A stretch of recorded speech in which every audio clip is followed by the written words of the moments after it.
Assalamualaikum. Here is Aisha Mehreen, roll number 5029.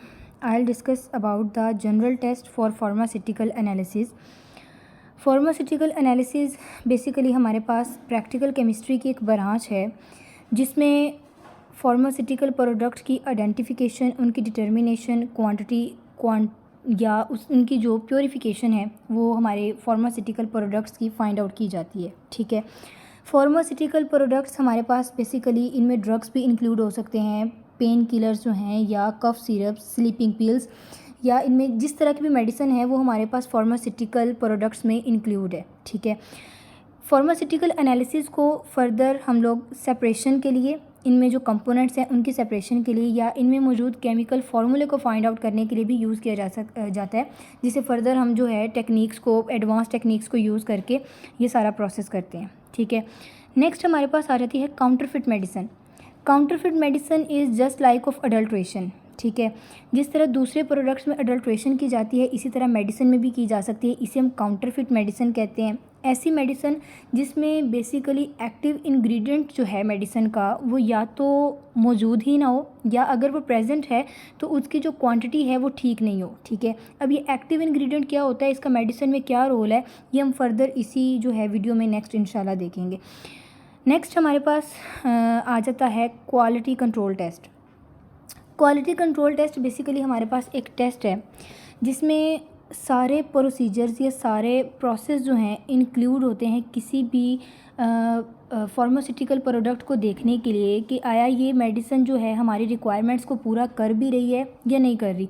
जैसे यहाँ पे हम लोगों ने लिखा हुआ है, in general term QC refers to procedures or set of steps taken during the manufacturing of product to ensure that it meets requirements and that the product is reproducible। मतलब हमें पता चल जाए, ये सारे स्टेप्स इसमें इंक्लूड होते हैं जो बताते हैं कि ये जो मेडिसिन है ये हमारी रिक्वायरमेंट्स को पूरा करेगी भी या नहीं करेगी। इसके फर्दर हमारे पास इसकी मतलब हम किसी भी प्रोडक्ट की आइडेंटिटी को फाइंड करते हैं, उसकी सेंसिटिविटी को फाइंड करते हैं, उसकी क्वालिटी को एंड उसकी प्योरिटी को। ठीक है, नेक्स्ट हमारे पास इसके टेस्ट आ जाएंगे, हम फर्दर टेस्ट देखेंगे और ये जनरल टेस्ट हैं। इसमें हम लोग कोई केमिकल्स वगैरह यूज़ करके या एडवांस टेक्निक्स यूज़ करके हम किसी भी मेडिसिन को नहीं देख रहे, इसमें सिर्फ जनरल टेस्ट हैं जिसकी बेसिस पे हम लोग बताएंगे कि मेडिसिन का है वो एनालिसिस किस तरह से किया जा सकता है। इसका पहला जो हमारे पास टेस्ट है वो हमारे पास आ जाता है ऑर्गेनोलेप्टिक टेस्ट।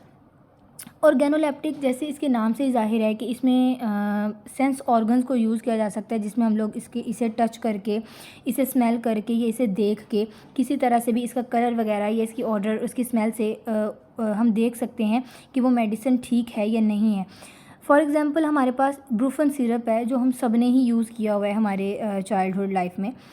वो हमें पता है कि उसका जो टेस्ट है दैट इज़ ऑरेंज फ्लेवर। ये जनरल टेस्ट की बात हो रही है, इसमें हमारे पास कोई इतनी ख़ास ऑथेंटिसिटी नहीं होती, ये सिर्फ जनरल टेस्ट है। ब्रूफन सिरप को हम लोग टेस्ट करके बता सकते हैं, उसका मोस्टली जो है ऑरेंज फ्लेवर होता है, that is the Brufen syrup. ठीक है, तो ये हमारे पास हो गया ऑर्गेनोलेप्टिक टेस्ट। नेक्स्ट हमारे पास आ जाता है मॉर्फोलॉजिकल टेस्ट।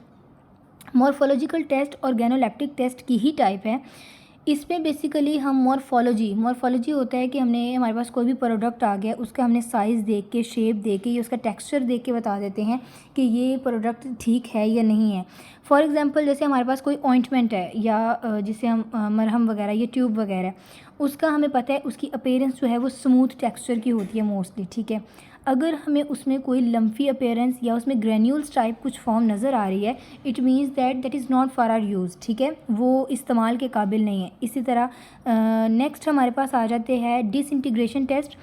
अच्छा, डिसइंटीग्रेशन का मतलब होता है ब्रेक डाउन करना। ठीक है, इसमें बेसिकली जो टैबलेट्स हैं उन्हें डिसइंटीग्रेट करके उन्हें ग्रेन्यूल्स में एंड देन फर्दर उसकी डिसइंटीग्रेशन करके उन्हें जो है वो पाउडर फॉर्म में कन्वर्ट किया जाता है।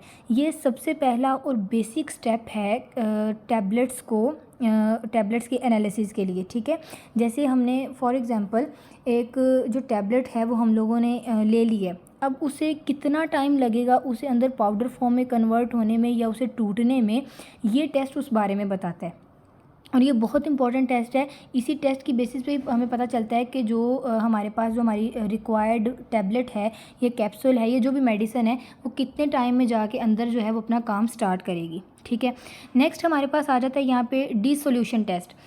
डिसइंटीग्रेशन टेस्ट में हम लोगों ने देखा कि टैबलेट जो है वो एक टूटने में कितना टाइम ले रही है। ठीक है, डिसोल्यूशन टेस्ट में बेसिकली हम लोग देखेंगे कि जो टैबलेट के अंदर एक्टिव इंग्रेडिएंट है वो असर करने में कितना टाइम हमारे ले रहा है। ठीक है, एक्टिव इंग्रेडिएंट अगेन यहाँ पे टर्म यूज़ हो रही है किसी भी मेडिसिन में या किसी भी टैबलेट में वो प्रोडक्ट जिसने बेसिकली अंदर जाके काम करना होता है उसे कहते हैं, जो हमारे बॉडी पे इफ़ेक्ट करता है उसे कहते हैं एक्टिव इंग्रेडिएंट। ठीक है, किसी भी मेडिसिन का या किसी भी प्रोडक्ट का ये सबसे अहम पार्ट होता है। जैसे फॉर एग्जांपल पैनाडोल हम लोग as a pain killer use कर रहे होते हैं। ठीक है, तो वो उस पेन किलर मेडिसिन में, पैनाडोल में जो एक्टिव इंग्रेडिएंट हमारे पास है वो पैरासीटामोल है। ठीक है, मतलब पेन किलर के तौर पे पैनाडोल में पैरासीटामोल एक्टिव इंग्रेडिएंट के तौर पे काम कर रहा है, उसने ही हमारे अंदर पेन रिलीफ के तौर पे काम करना है।